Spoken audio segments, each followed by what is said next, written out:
people have started making multiple and many mistakes Correct. in their mutual fund portfolios, right? There's a lot of portfolios that we see on a daily basis where you feel like, yaar, what क्या कर रहे हो भाई तुम, मतलब what the hell, this is not the way to invest.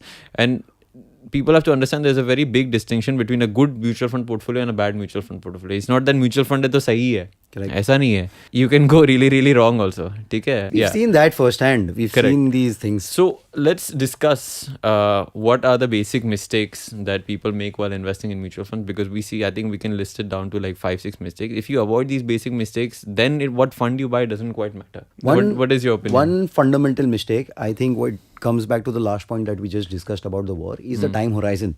People just come in the equity markets because, you know, a friend is doing, or let's say because someone has told them to do some investments at any given point of time. Yeah. And they be like, चलो ठीक है, ये quant का small cap fund बढ़िया लग रहा है, इसके रिटर्न 50-60% दिख रहे हैं, तो मैं डाल देता हूँ, right?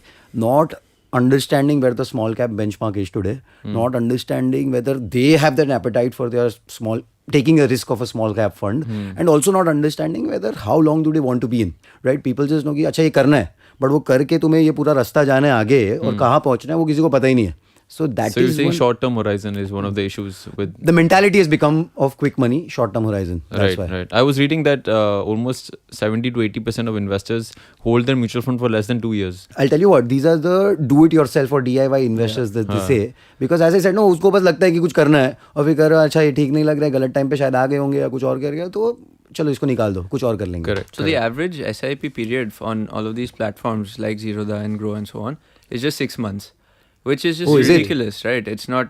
6 months only? Yeah, the SIP that they run it, and then 6 months baad they're like, okay, I'm not really enjoying this fund, or let me stop this fund, go to another fund. So what Viraj was saying, the lack of planning and the lack of long-term approach, then what leads to the second mistake, major mistake, is over-diversification, where you pick up a couple of funds that you think are good, probably looking at past returns or a friend recommended it.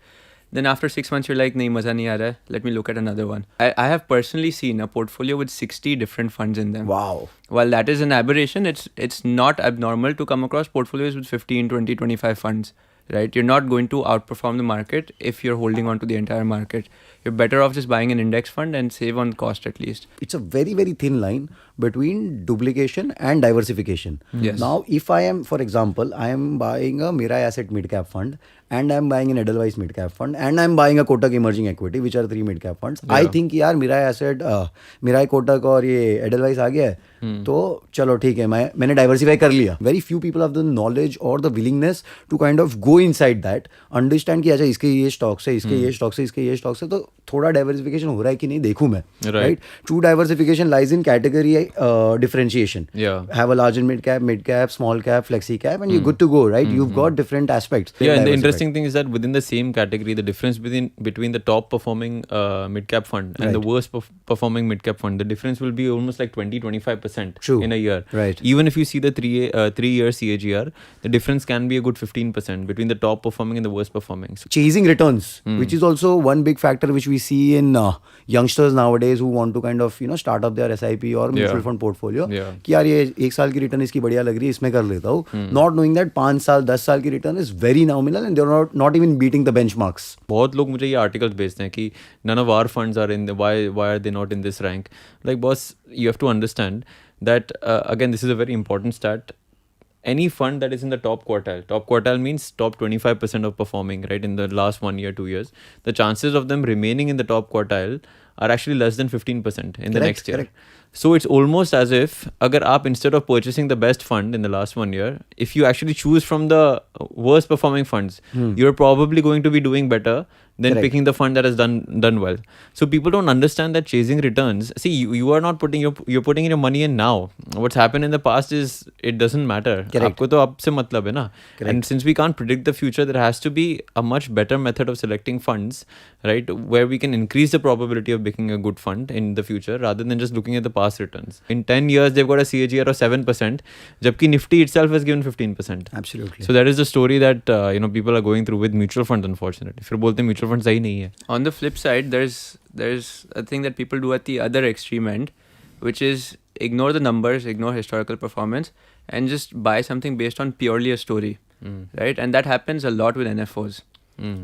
When a new NFO comes out, a new fund is being launched, they have the best marketing. and they say that this story, whether it's this particular sector is going to do really well, business cycle funds, energy sector, whatever it may be, they come out with such amazing marketing and justify that why this has to be the sector to invest in, and you must invest in it. And people buy into that, not realizing that those funds, the companies that they're going to invest in, already exist in the market. Correct. So our existing FlexiCap fund, for example, may already be invested in it. You may already be getting exposure to that. More importantly, the FlexiCap fund manager can increase his allocation to that sector when it's doing well and decrease it when it's not doing well, right? So with the NFO, you're just putting your money into something and you're stuck in that. They're expensive, they don't have a track record, and it's pure marketing. So it doesn't really make sense when you're getting everything, all the positives from the NFO in your existing funds anyway, without any of the negatives. Let's say, for example, Blue Fort right now, in the last 5 years that we have been managing assets, right? Currently, we manage 500 crores worth of assets. We have a 5 to 6 crore SIP book on a monthly level, right?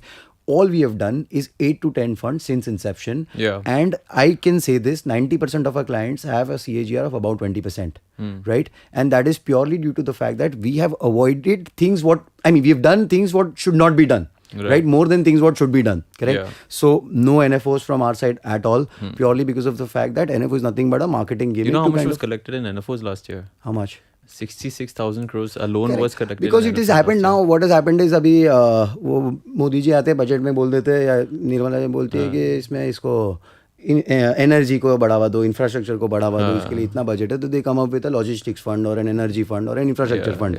Now very easy for funds to just piggyback on that and just raise funds. Correct, exactly, and that is what happens in the industry. So nothing against mutual funds. Of course, they have their own rationale and basis to do that. Yeah, you can't but blame as an them. They're also investor, running a business. it's your job to understand what you are doing. If you are doing a PSU fund, thinking there is a PSU rally coming in, if you take an SBI PSU fund which has 22% allocation to SBI as a stock, so your returns are not going to be dependent on the 30-40 PSUs there. Right. It is going to be dependent on what SBI does in the next 3 years. So might as well do something else about it. People seem to think that they are much smarter. Sorry, I'm saying this, but then they are, right? Yeah. They feel that मैंने budget देखा है, मुझे information मालूम पड़ी है, right? And उसके basis पे now I will invest. Correct. Like boss, everybody's seen the budget. Everybody has information. If you have some information that everybody has, please assume that you will not make profit from it for sure. So Exactly. If they come by the time she comes on the show on TV and says that we're gonna increase our infrastructure budget to so and so much, the infrastructure stocks have probably already उसकी rally October में आ गई है. हाँ, उसकी rally already October में आ गई है. Correct. There are enough people, there are enough large players who know what's going to happen. So now you're going to buy into it. Again, same thing is going to happen. You're going to buy into it and get disappointed. मुझे बात बताओ कि PSU index has doubled in the last 1 year, for example. कितने लोग ऐसे हैं including fund managers who have been able to time this correctly कि ठीक 1 साल पहले ही उन्होंने खरीदा? Nobody. All the people who have shown of saying that ये देखो मैंने पीएसयू में इन्वेस्ट किया, हमें पता है कि वो 3-4 साल से लेके बैठे हैं बेचारे, right? And they have not made any returns for so long.